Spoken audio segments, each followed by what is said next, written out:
2015년 2월 20일 영국 브리스톨. Agent Source Police, how can I help? My daughter's gone missing. No one has seen her, no? No. We phoned round the family. All her friends have contacted us and asking where she is, and none of them know. What's her name? Rebecca Watts. I remember just being so confused as to where she was. She wasn't the type of person that would go somewhere and not tell people where she was going. She wasn't the kind of person to stay out late either. She'd always go to bed really early. Quite a few people, I believe, didn't really take the situation seriously. Like a lot of people saying, well, she's just a teenager, she's just ran off or something like that. And I'm like, well, you don't know her though.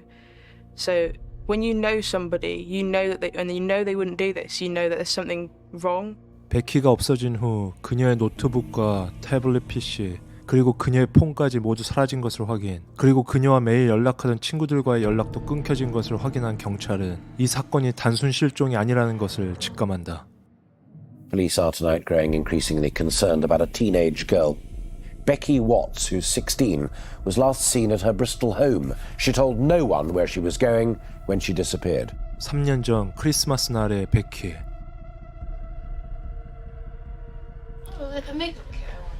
Yeah. Thank you.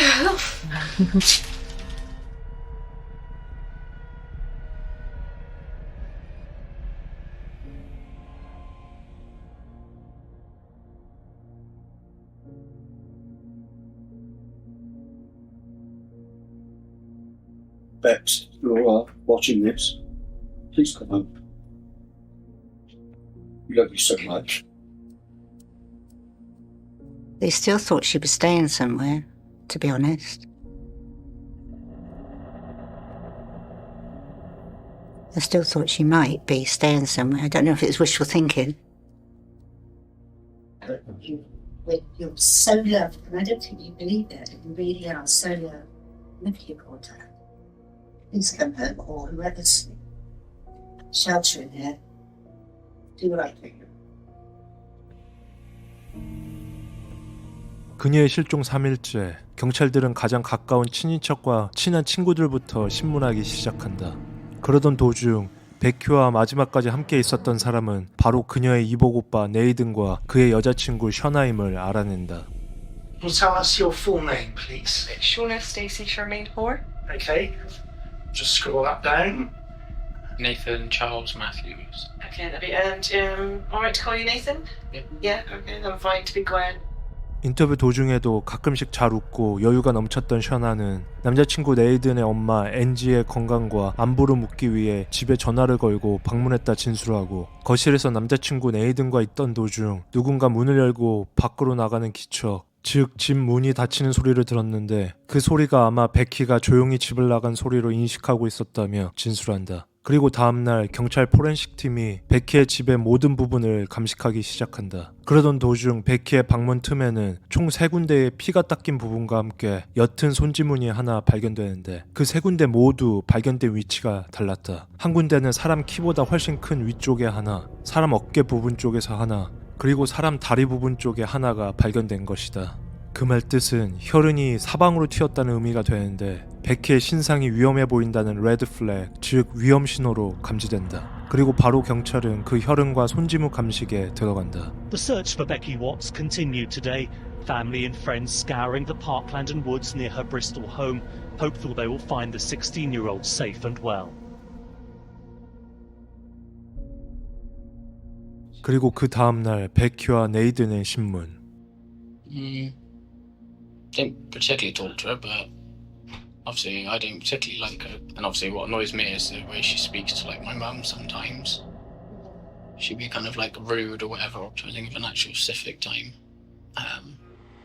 And then over the weekend, have either you and Nathan been involved in searching for Becky or doing any No, of that I wasn't stuff aware they were that's doing going a search. I didn't realise until I think it was yesterday. on? Yeah. I went on my Facebook and obviously there was news articles and pictures popped up about that they did the search, but we weren't told about it at all. Well, that's fine. I know. Okay, so Yeah. to Nathan, that's actually a good thing.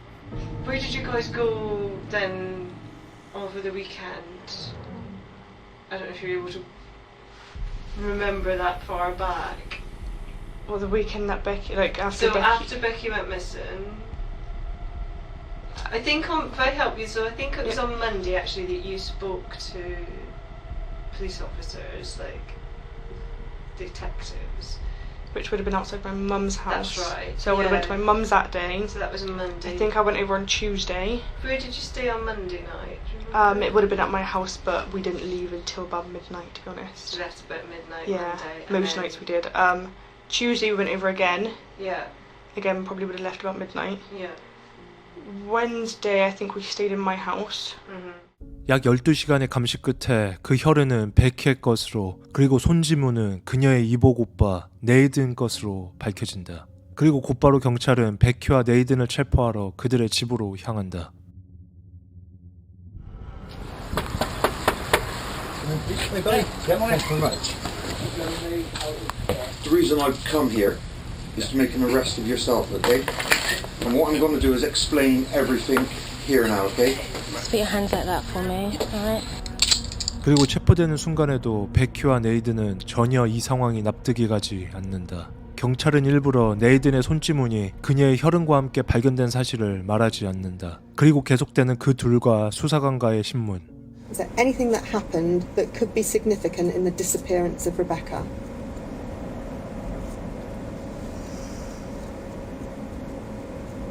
No. Are you absolutely sure? Yes. I know you've got something to tell us. I can see it in your face. I was just making sure there was nothing, like a weird significant thing that I hadn't thought of. I don't know anything. At the time that Rebecca, or Becky, I think most people know. Becky. As, yeah, Becky. Or Bex. Yeah, okay. Do you know her as Becky or Bex? Usually call her Bex. What we're most interested in is finding Becky. Yeah? That's what the police want to do. Yeah. So, what can you tonight tell us about Becky's disappearance? As in, like, what do you want to know? We want to find her. Where is she? I don't know where she is. Is she safe? Well, I didn't know where she is, so I'm meant to know. Do you know if she's alive? Well, no. Have you hurt her? No, I haven't hurt her.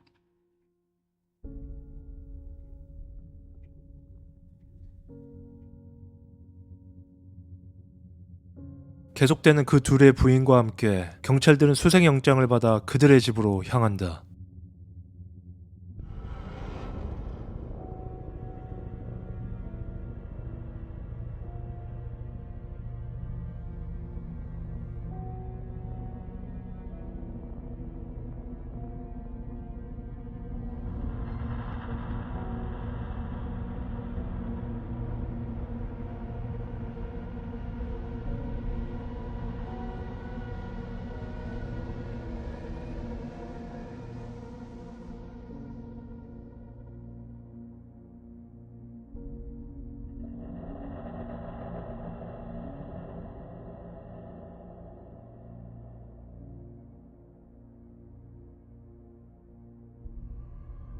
그 둘의 집안을 수색하던 도중 그 집의 화장실, 특히 욕조에서 너무나 특이한 점을 발견하는데 온 집안이 더럽혀져 있고 엉망인 가운데에서도 화장실 안 욕조만은 너무나 밝게 빛나고 있었던 것. 누군가 광택이 날 정도로 청소를 한 것이 분명했다. 그리고 경찰은 그들의 집 천장에 있던 조그마한 다락방에서 하나의 영수증을 발견하는데 그 영수증에는 2월 20일 베키의 실종 신고가 있던 날 누군가가 근처 잡화점에서 전기톱과 장갑, 고글, 그리고 얼굴 마스크를 구매한 흔적의 영수증이었다. 이 영수증을 보자마자 경찰은 이제 베키의 사체 흔적들을 찾아야 할 것 같다며 수사 방향을 180도 틀게 된다.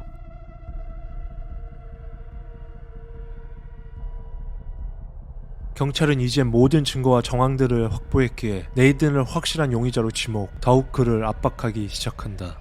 오후 10시 26분 드디어 조사 11일 만에 네이든은 드디어 자신의 변호사를 통해 자백을 하기 시작한다. We've been provided with a prepared written statement.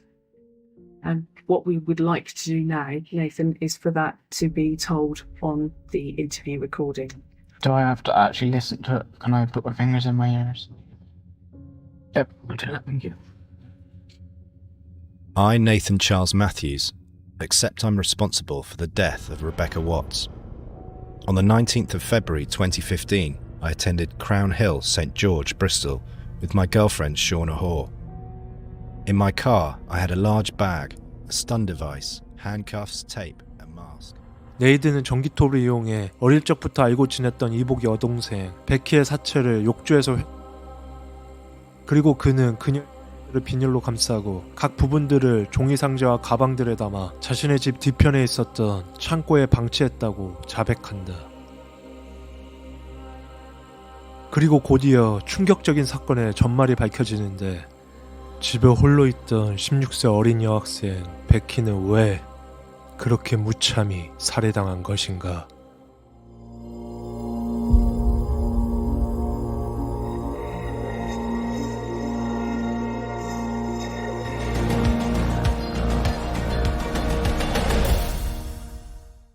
이번 사건의 진짜 내용은 이제 용의자의 자백 이후부터 나오게 됩니다. 이 말도 안 되는 살인사건이 어떻게 일어나게 되었는지, 일어난 이유와 동기는 무엇이었는지, 각자 이 살인마의 심연 속으로 들어가 사건에 대해, 인간에 대해 한 번 더 생각하는 시간이 되었으면 합니다. 참고로 사건의 전말이 공개되는 후반부에는 수위가 너무 잔혹하여 불편하실 수도 있으니 이 점 양해 부탁드리겠습니다. 저는 이 사건의 신뢰성을 위해 영국의 크로니컬 라이브의 2015년 11월 6일자 재판 상황을 상세히 묘사한 기사 전문을 참고하였고 더 선지의 아만다 데빌린 기자의 회고록을 참고했습니다. 그리고 그 당시 용의자들의 현재 상황과 사진까지 모두가 공개되는 영상의 후반부 UPD 비하인드 스토리까지 끝까지 시청 부탁드리겠습니다. 마지막으로 지난 한 주 동안 소중한 후원을 보태주신 구독자 여러분 너무나 감사드립니다. UPD의 사건 분석. 이제 저희는 용의자들의 결과와 사건의 마지막을 알아보기에 앞서 사건 발생의 동기로 보일 수 있는 각 등장인물들의 성장 배경을 알아봐야 합니다. 이복 동생 레베카 마리 와츠, 일명 베키.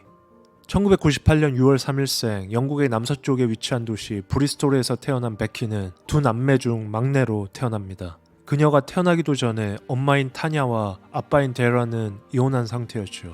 엄마인 타냐에게 3살까지 키워졌지만 엄마는 정신적인 문제로 그녀를 방치해 3살 이후부터 아빠인 데런의 손에 크게 되죠. 그때는 아빠인 데런은 이미 새 가정을 꾸린 상태였는데 엔지라는 여성과 재혼한 상태였습니다. 그리고 그 엔지라는 여성에게는 전 남편 사이에서 낳은 네이든 매튜라는 아들이 한 명 있었습니다. 베키의 친엄마였던 타냐의 사랑을 받지 못하고 성장하게 된 베키는 어릴 적부터 언어와 의사소통에 문제가 있었고 이에 따라 약간의 학습 발달 장애가 있었습니다. 그리고 그때부터 베키는 항상 자존감이 낮았고 걱정과 불안감이 매우 높았던 아이였죠. 하지만 베키의 새엄마 엔지는 그녀를 3살 때부터 자신의 생물학적 친딸처럼 정말 지극정석으로 키우고 사이도 무척 좋았습니다. 베키는 영국의 썸머힐 초등학교를 다녔고 그 당시 선생님의 진술로는 베키는 매우 조용하고 수줍음이 많은 아이였지만 항상 밝게 웃고 행복한 모습을 자주 내비쳤던 아이였다 회상합니다. 만 11살이 되었을 때 그녀는 중학교로 진학하자마자 자신의 약간은 수줍고 조용한 성격 탓에 아이들에게 왕따와 괴롭힘을 당하기 시작하고 그때부터 그녀의 자존감은 바닥을 치게 되면서 그 어린 나이에 폭식증과 거식증에 걸리기도 합니다. 13살 때는 중학교 다니는 것을 거부하기도 하고 지자체에서 진행하는 학생들을 위한 정신건강 클리닉에 다니기도 합니다. 그 클리닉에 다니면서 정신건강을 회복한 베키는 정상적인 고등학교에 진학하면서 상태가 매우 좋아지지만 고등학교에 진학하자마자 담임선생에게 자신의 고충을 털어놓게 되는데 그것은 자신이 어떤 남자와 부적절한 사진과 문자를 주고받고 있다는 것, 이런 것들을 계속해서 보내도 되는지에 대한 걱정과 의구심이 들었다는 것, 추후에 밝혀지지만 이 남자는 다름 아닌 자신의 이복 오빠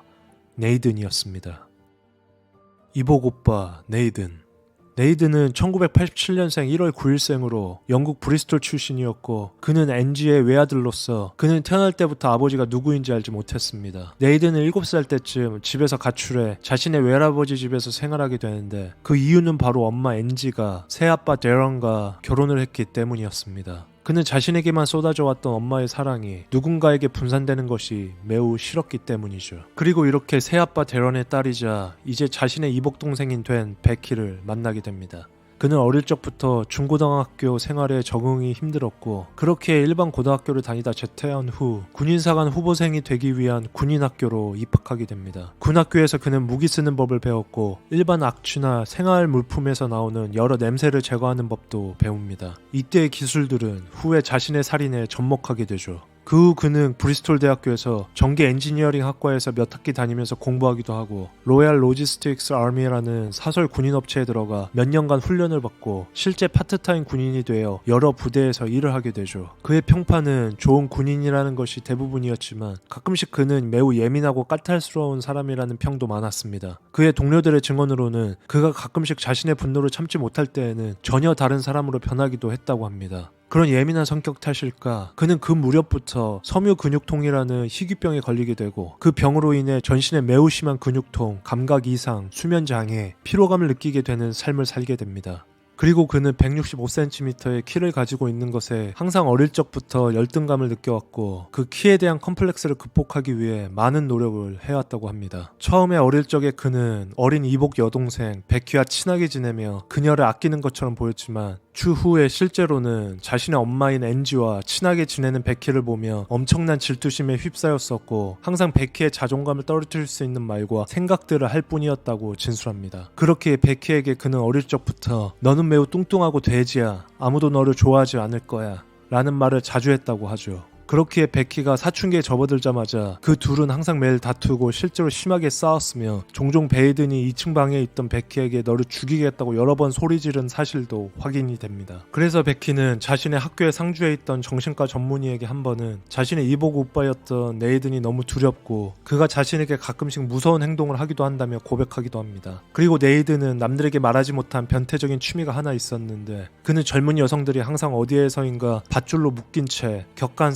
성관계를 하는 포르노에 심취해 있었고 그 포르노의 여배우들은 하나같이 교복을 입은 어린 아이들의 모습을 하고 있었습니다. 이 사실은 그가 추후 체포된 후 그의 컴퓨터와 외장하드들을 포렌식한 결과로 확인되었습니다. 네이드는 8살이었던 베키에게 자주 그녀의 허벅지 안쪽을 손으로 간지럽히고 만지는 행동들을 자주 하였는데 이런 행동들이 자신의 이복동생 베키뿐만이 아닌 그 무려 베키의 다른 친구들에게도 저런 같은 행동들을 한 것이 재판장의 검사의 진술에서 밝혀집니다. 추후 재판장에서 밝혀진 그에 대한 한 가지 일화가 더 있는데 2006년 네이든이 19살이 되던 해 그의 공식적인 첫 여자친구를 사귀게 되는데 그녀의 이름은 KJ, 그 당시 16세였습니다. 그녀는 추후에 네이든과 관계를 가질 때 몇 가지 일을 경찰에게 진술하는데 네이든은 항상 강요와 집착, 통제가 심했고 일례로 그는 그 스스로가 잠자리를 하고 싶을 때면 상대방의 동의를 구하지 않고 시도 때도 없이 원했다는 것, 여자친구의 일거수일투족을 보고해야 화를 내지 않았던 것,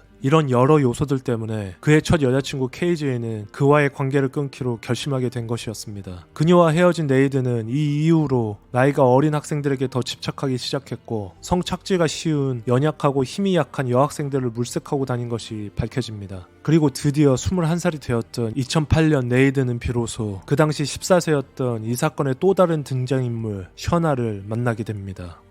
네이든의 여자친구 셔나.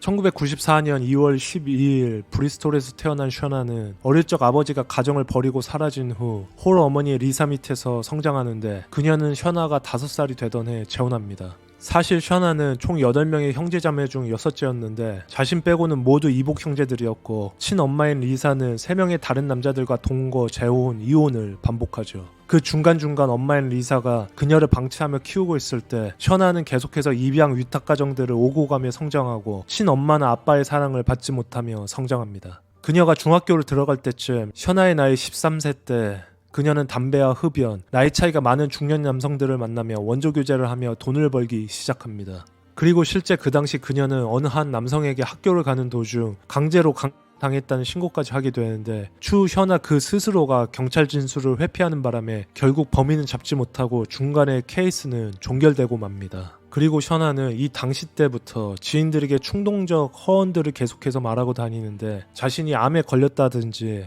아이를 임신했다든지 하며 계속해서 주변 사람들의 관심을 얻으려 노력하기도 합니다. 그리고 거짓말을 계속하여 자신의 이득이 될 만한 사람들을 속이며 생활해 나가죠. 그리고 1년 후 그녀 나이 14세 때 비로소 동네 오빠였던 네이든을 만나게 됩니다. 그때 당시 21세였던 네이드는 항상 누군가를 통제하려 했으며 여러 명의 어린 여학생들에게 심한 집착을 했고 여러 플러팅을 했던 것으로 확인됩니다. 그중 셔나도 자신의 안테네망에 있었고 결국 셔나를 자신의 여자친구로 만들게 되죠. 그리고 셔나가 16세 때 네이든의 본가에서 같이 동거까지 하게 되고 셔나는 뜻하지 않게 그 집에 살고 있었던 몸이 불편해 잘 걷지 못했던 네이든의 엄마 엔지의 간병인이 되기도 합니다. 그리고 2013년에 네이든의 엄마 엔지와 베키의 아빠 데런이 결혼할 당시 셔나는 네이든의 엄마 엔지의 결혼식 들러리로 식장에 같이 서기도 합니다.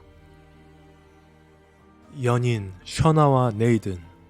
경찰은 그들이 처음 관계를 갖게 되었던 2008년부터 체포당할 직전까지 약 7년 동안 같은 집에서 동거하며 실제 사실혼 관계까지 간 것이 확인됩니다. 그 둘이 그 긴 시간 동안 동거하면서 둘의 관계는 꽤나 기이하기도 하고 설명되지 않는 부분이 꽤 발견되는데 처음 같이 살 때에는 확실히 네이든이 둘 관계의 주도권을 갖고 셔나의 일거수일투족을 감시 통제하려 했다는 것이 밝혀집니다. 실제 셔나는 네이든과 함께 있을 때에는 담배를 사거나 피워서도 안 되었었고 만약 자신이 하고 싶거나 갖고 싶은 무엇인가가 있었다면 항상 네이든의 허락을 받고 그와 성관계를 하여야만 그가 허락해주는 매우 기형적인 관계를 지속해 나갔다고 합니다. 그리고 14세였던 셔나에게 네이든은 항상 뚱뚱하다며 너의 식단도 자신이 관리하겠다며 어떤 밥을 먹어야 할지 언제 어디서 먹어야 할지도 다 네이든이 정해줬다고 하며 셔나는 그 룰을 따라야만 했다고 합니다. 만일 셔나가 자신에게 반항을 하거나 대들 경우 네이든은 항상 큰 소리로 고함을 쳤다고 하는데 네이든은 그럴 때마다 셔나에게 그냥 닥치고 있어 셔나 라며 그녀에게 자주 욕설을 하였다고 합니다. 이 모든 부분은 추후 재판 당시에 셔나가 네이든을 회상할 때 나왔던 진술이었기에 실제 사실과 과장이 섞여 있을 수 있으니 참고해서 들어주시길 바랍니다.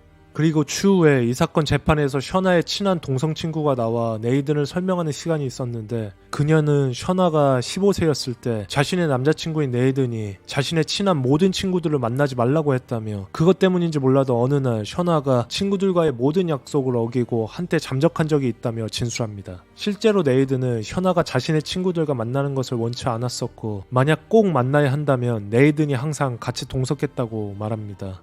비로소 셔나가 16세가 되던 해에 네이든은 그녀가 브리스톨의 한 전문대학교에 가는 것을 허락해줍니다. 하지만 곧바로 마음이 바뀌었는지 그녀가 학교를 다닌 지 2주 만에 그녀가 대학교에서 다른 남자 학생과 이야기하는 것에 질투가 났는지 그녀를 학교에 보내지 않고 자퇴시켜버리고 그녀의 모든 사회활동을 일체 끊어버리게 합니다. 그리고 셔나는 이런 1년의 집착, 기형적인 관계에 지쳐서 혹시 가출을 시도하거나 그에게 헤어져 달라고 애원할 때에는 네이든이 그녀에게 마구잡이로 폭행을 가하고 목을 조르고 심지어 물고문을 하기도 했다고 진술합니다. 이렇게까지 해도 셔나가 헤어지겠다고 하게 되자 결국 네이든은 그녀 앞에서 자해를 시도하며 너가 여기서 나와 이별하게 된다면 자신은 곧바로 죽어버리겠다며 그녀를 협박한 사실도 밝혀지게 되죠. 한 예로 자신의 손을 밥을 먹고 있던 도중 포크로 찍어버린 다든지 나이프로 자신의 손목을 그녀 앞에서 그어버린다든지 이런 반복되는 행동들을 서슴지 않고 하게 되는데 결국 셔나는 자신의 신변을 포기하고 결국 그의 곁에 계속해서 머물러야 한다는 사실에 모든 것을 체념합니다. 네이든은 셔나와 같이 동거한 지 5년쯤이 지난 2013년쯤에는 비로소 자신의 성노예였던 셔나에게 관심이 줄어들게 되고 셔나를 시켜 그녀의 어릴 적 친구를 불러 셋이서 쓰리썸을 즐기자며 제나기도 합니다. 그리고 실제 셋이서 성관계를 즐긴 후 그 상황을 영상으로 남기기도 했다며 셔나가 추후 재판정에서 진술하기도 합니다. 그리고 추후 경찰이 그와 그녀의 폰을 포렌식한 결과 주로 네이든은 항상 셔나에게 자신의 성적 판타지를 언급하며 셔나를 압박합니다. 그의 판타지는 어린 여자아이를 납치하고 성폭행하며 성적인 유린을 하는 것. 이제 자신이 네이든의 피해자가 되지 않아도 된다는 마음에서일까 복원된 문자 메시지에서는 오히려 셔나가 주도적으로 어린 10대 여성 아이들을 납치해 갖다 줄 테니 마음껏 하고 싶은 대로 하라는 메시지가 발견되기도 합니다. 2014년 11월 베키가 사망하기 한 달 전 네이든은 배달 일을 하며 생계를 유지하고 있었는데 하루는 16살짜리 여자아이의 집으로 배달 가는 일이 생겼었고 그녀가 마음에 들었던 네이든은 배달 정보에 나와 있는 그녀의 이름을 셔나에게 알려주었고 셔나는 그 이름을 페이스북에서 찾아 개인적으로 그녀에게 연락하며 친분을 쌓습니다. 그 후 셔나가 그녀와 진짜로 친해지면 그 후 네이든에게도 소개시켜주며 네이든이 성적으로 그녀에게 접근할 수 있는 기회를 만들어주는데 이 모든 사실들은 포렌식된 그들의 폰에서 실제 확인되었습니다. 한 예로 2014년 12월 9일에 확인된 네이든이 셔나에게 보낸 실제 문자에는 이런 말이 적혀 있었는데 네이든. 닥치고 그 2명의 여자애들이나 데려와. 션아. 알아. 학교 돌아다니다가 납치해갈게. 기다려. 며칠 후 션아. 코스트커터 지역으로 왔는데 엄청 작고 예쁘게 생긴 여자애가 있네. 지금 집에 데려갈 정도로 두들겨 패서 곧 데려갈 거임. 네이든. 너 지금 곧 데려감이라고 보낸 거야? 지금 당장 내 앞으로 데려와. 하하, 알겠어. 타임슬립을 이용해서 당장 우리 집 다락방으로 보내줄게. 기다리고 있어. 사랑해. 경찰이 이 문자들을 발견한 후 그들이 지목한 여학생 당사자들을 조사했지만 그 둘은 실제 피해당한 사실은 없다고 진술합니다. 하지만 충격적이게도 경찰은 그 둘 여학생 모두 무척이나 네이든의 이복 여동생 베키와 닮아 있었다고 재판장에서 진술합니다. 그리고 네이든의 집에서 발견된 컴퓨터에서는 그가 베키와 매우 닮은 어린 포르노 배우들의 영상에 심취한 것으로 밝혀지기도 합니다. 네이든은 왜 자신의 16세 이복 여동생 베키에게 이렇게 심취한 것일까요? 네이든은 자신이 부모로부터 어릴 적부터 받지 못했던 진실된 사랑을 한 몸에 받고 있었던 베키가 싫었고, 베키가 성장하며 아름다워지는 모습이 자신이 절대 갖지 못하는 성적으로 소유하고 싶었던 어린 여학생들과도 매우 닮아가고 있었기 때문인 걸로 경찰은 추정합니다. 그렇기에 2015년 초반부터 네이든은 베키를 납치, 성폭행하기로 이미 션아와 계획을 짜기 시작하죠. 네이든과 션아 이 둘의 이상관계는 이렇게 매우 흉악하고 잔인한 사건을 같이 계획하고 일으키는 공동 정범이 돼가고 있었던 것입니다. 경찰은 이 둘의 정신상태를 정신의학에서 일컫는 일명 가문성 정신병 혹은 2인조 정신병, 즉 밀접한 관계를 갖고 있는 두 사람에게 동시에 일어나는 정신병으로 한쪽 사람은 우세하고 지배적인 상태에서 다른 한 사람에게 정신병을 일으키는 근원이 되는 증상으로 이 둘은 이 병에 걸려 있었을 확률이 높다 말합니다. 그리고 그 둘은 베키의 친아빠 데런이 자신의 일로 집을 비우는 날, 엄마 엔지가 병원에 가서 치료를 받는 날, 그 둘 모두 집을 비우고 베키가 홀로 집에 있을 날을 사건일로 고릅니다. 그 하루가 바로 2015년 2월 19일이었습니다.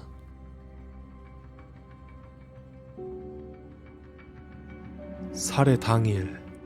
지금부터 나오는 실제 살해 당일날 타임라인은 이 사건 정식 재판 기록과 경찰이 네이든의 자백 진술과 함께 상세하게 기록해 놓은 사건 경위서에서 발췌해온 기록입니다. 우선 네이든은 그 전날 2015년 2월 18일 납치 키트 가방이라는 것을 만드는데, 그는 자신의 백팩에 호신용 스턴건, 수갑, 얼굴 마스크와 사람을 묶을 때 쓸 수 있는 덕테이프를 같이 모아 제작합니다. 2015년 2월 19일 베키의 아빠 데런은 일터로 떠나고 새엄마 엔지는 병원에 진료를 받으러 떠납니다. 병원에서 직접 그녀를 픽업해가죠. 오전 10시 30분 베키는 자신의 방에 홀로 남아있었고 자신의 남자친구에게 보낸 문자 메시지가 확인됩니다.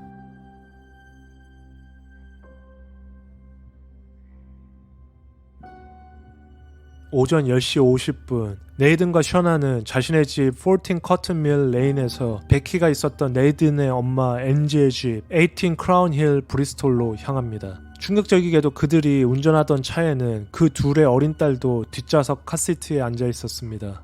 이 딸에 대한 이야기는 비하인드에서 한 번 더 다루도록 하겠습니다. 그들이 베키가 있었던 집까지는 총 10분밖에 걸리지 않던 거리였지만 가는 도중 테스코라는 잡화점에 들려 범행에 쓰일 스턴건의 배터리를 구매합니다.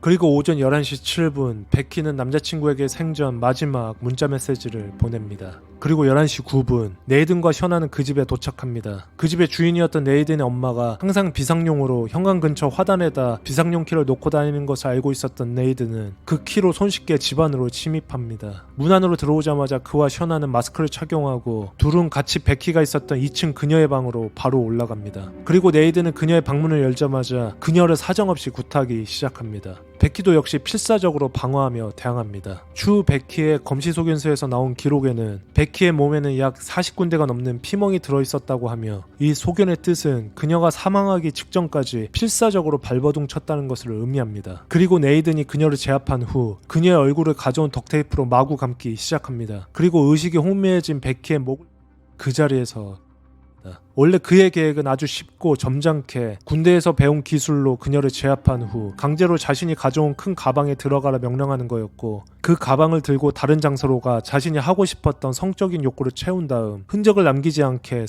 것이었죠. 하지만 그는 자신의 힘을 너무 과대평가한 나머지 자신의 이복동생 베키와의 싸움에서 여러 많은 흔적을 남기고 그녀를 제압하는 것에 있어서 매우 고전합니다. 그렇기에 그녀의 방에서 어쩔 수 없이 살해까지 하게 되는 거였죠. 그녀를 제압하는데 미리 가져온 스턴건까지 썼던 것이었고요. 그는 그녀의 사체를 직접 가져온 큰 가방에 넣고 근육과 관련된 희귀병을 앓고 있었기에 무거운 그 큰 가방을 홀로 들 수가 없어 같이 온 셔나에게 도움을 요청합니다. 그리고 셔나와 함께 베키가 들어있는 가방을 들고 그 집을 나와 자동차 트렁크에 싣습니다. 물론 추후에 네이드는 이 모든 범행은 혼자 했다며 셔나의 공동 범행을 부인합니다. 그리고 12시 45분까지 그 집에서 자신의 2살배기 어린 딸을 거실로 옮겨 TV를 보게 한 다음 알리바이를 만들기 위해 자신의 엄마 엔지가 병원에서 올 때까지 기다립니다. 그리고 엄마 엔지가 돌아오고 곧이어 일터에서 네이든의 새아빠 데런이 돌아오죠. 그 둘은 자신의 딸인 베키가 차가운 사체가 되어 네이든의 차 트렁크에 실려있다는 사실은 꿈에도 생각조차 하지 못합니다. 그리고 그 집에서 저녁밥까지 먹고 밤 7시가 되어서야 네이든과 셔나는 그 집을 나섭니다. 물론 차 트렁크에 베키도 함께였죠. 아빠 제런과 엄마 엔지는 그때까지만 해도 베키가 말없이 그저 친한 친구들과 놀고 있겠거니 생각합니다. 집으로 돌아온 그들은 가방을 자신의 화장실 욕조로 갖다 놓고 가방 문을 열어 그녀를 꺼냅니다. 그리고 어떤 이유인지는 모르겠으나 네이드는 베키의 몸에 약 19군데의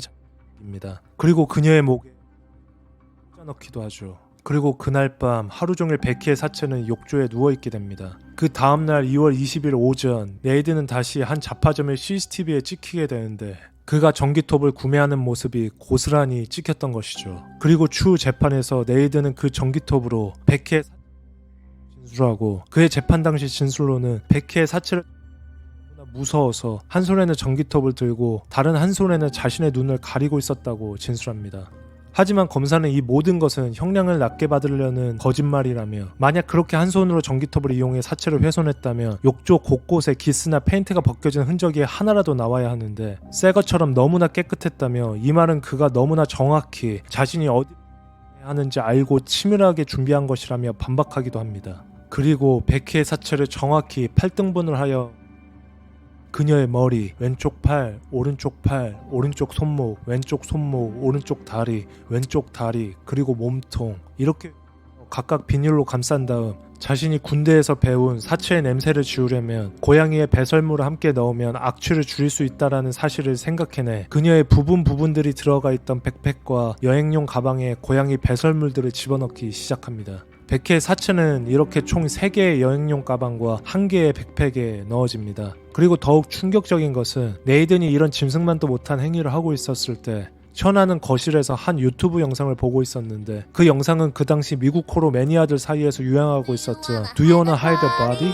프로즌 애니메이션의 한 대사 Do you wanna build a snowman?을 패러디한 코미디 영상을 보고 있었습니다. 추후 검사는 이 기록을 보고 인간으로서는 도저히 행할 수 없는 흉악하고 일말의 죄의식도 없는 두 동물들을 우리는 지금 보고 있다며 그 둘에게 정말 쌍욕을 하기도 합니다. 그리고 그 다음날 2월 21일과 2월 22일 이틀에 걸쳐 셔나와 네이드는 여러 몰과 가게들을 돌며 여러 청소용품들을 구매하기 시작합니다. 이때의 모습들 모두 CCTV에 찍히게 되죠. 그리고 그 둘은 경찰의 예리한 수사와 압박 신문에 결국 모든 것을 자백하게 됩니다. Very helpfully, we've been provided with a prepared written statement.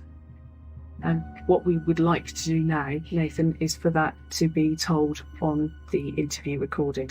Do I have to actually listen to it? Can I put my fingers in my ears? Yep, I'll do that, thank you.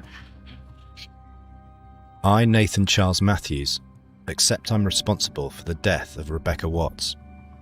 On the 19th of February 2015, I attended Crown Hill, St George, Bristol, with my girlfriend Shauna Hoare.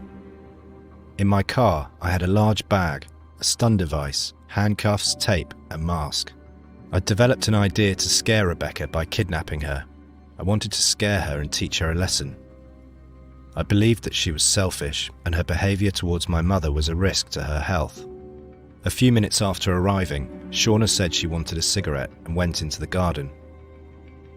I went to the boot of my car, took out a bag that contained the items, then went upstairs to the landing, before knocking on Rebecca's door. She replied, "What?" or "Hello," and I said, "Can I see you a minute?" I cannot be sure which order things happened, but I used the items I had to subdue Rebecca. During the short struggle, my mask slipped and Rebecca was able to see my face. This caused me to panic while she was partially in the bag.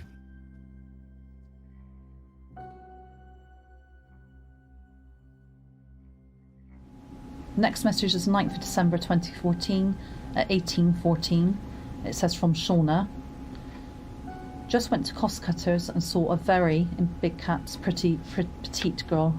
Almost knocked her out to bring her home. LOL. And there's crosses and zeros. Shauna, what can you tell me about that? No comment. Am I right in thinking that this girl was similar to Becca's age? No comment.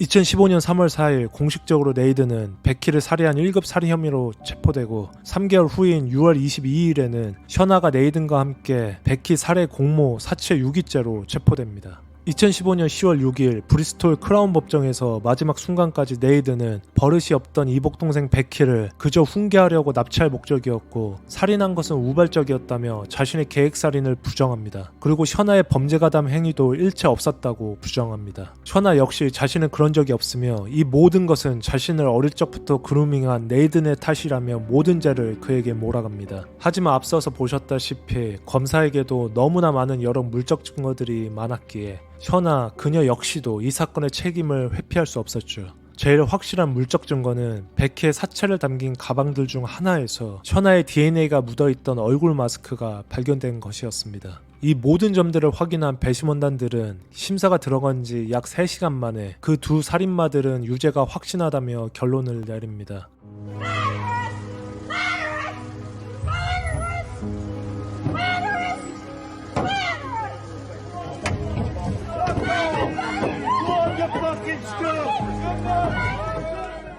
그리고 결국 2015년 11월 13일 판사 디그먼은 네이든에게 33년의 징역을 살아야 가석방을 받을 수 있는 무기징역과 셔나에게는 17년의 유기징역을 선고합니다. 그 둘 모두 추후 항소하지만 기각되고 대법원에서 형이 확정되어 현재까지 교도소에 수감 중입니다. 저희가 생각하는 형량보다 작게 나와 실망하실 분들이 계실 것 같네요. 하지만 그거 아시나요?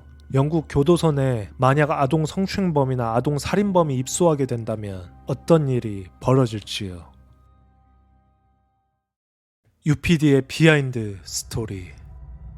앞서 잠깐 나왔듯이 네이든과 셔나는 실제 서로의 딸을 출산한 적이 있었는데 이 사실은 추후 베키 재판 중간까지도 알려지지 않았던 사실이었습니다. 그 둘의 아이는 2012년 11월쯤에 출산한 것으로 밝혀졌고 아이를 양육하는 중간에서도 다른 어린 여학생들을 어떻게 하면 납치하고 강간을 할까 같이 고민하는 공동 정범이었다는 사실은 우리를 더욱더 충격에 빠뜨리게 합니다. 그리고 베키가 살해당한 2015년 2월쯤 셔나는 또 다른 쌍둥이 딸들을 임신하고 있었는데 재판이 끝나갈 무렵 그녀는 그 두 아기를 유산한 것으로 밝혀집니다. 그 둘의 유일하게 생존한 딸은 현재 11살이 되었고 위탁 가정에서 잘 자라고 있다고 합니다.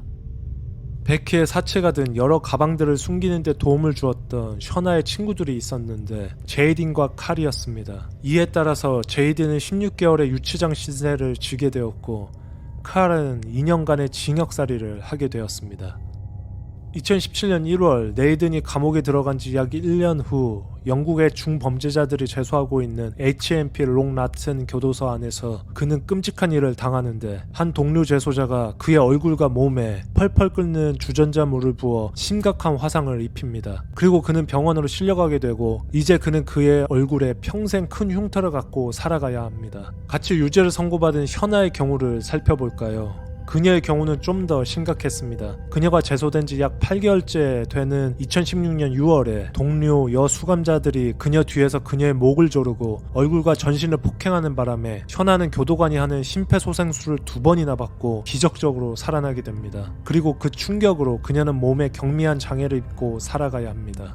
하지만 2023년 9월 1일 금요일 베키 살해 공모와 사체유기 혐의로 17년형을 선고받았던 셔나는 형계의 절반만을 채우고 가석방으로 석방됩니다. 그녀의 석방은 셔나 그녀가 사건이 일어났고 자신의 고향이었던 브리스톨 지역에서의 영원한 추방, 다른 지역으로가 거주하는 조건이었고 남은 형기 약 8년 동안의 집행유예를 받아 경찰의 감시를 받으며 살아가는 것이었습니다. 그녀는 현재 교도소에서 만난 전직 방화범이었던 레즈비언 여자친구와 함께 동거하고 있으며 아직까지 자신의 무죄를 주장하고 있다고 합니다.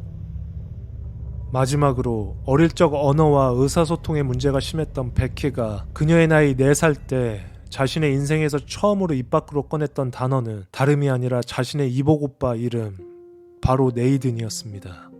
33 years, 17 years for Shauna. Still not enough for him or her. Do you think he should ever be released from prison? No. Why not? Because it wouldn't be safe for him. Like teenagers or anyone. There'd be 61 when he gets out and they'll still be looking for teenagers because it's gone in the head. Tell me a little bit more about Becky and Nathan. What was their relationship like? Did you ever have any suspicions? No. When I was living there, when I'd go there, like from my mum's, it would just be like brother and sister, like playing, like play fighting or joking about or something. But I never knew like the way he was thinking stuff in his head. Obviously I would see them like joking about and it was like a love-hate relationship type thing. But I never clocked on to what was going on though. What do you, when you think about him now, how do you see him? When you think about growing up with him? Animal. Just complete animal.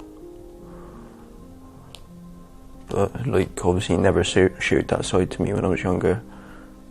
Just betrayal from him is unbelievable.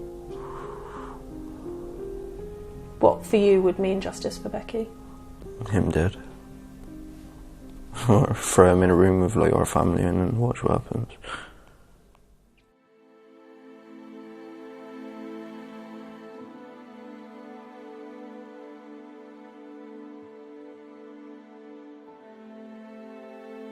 다음 사건 파일이 궁금하시다면 구독, 좋아요, 알림 설정 부탁드리겠습니다.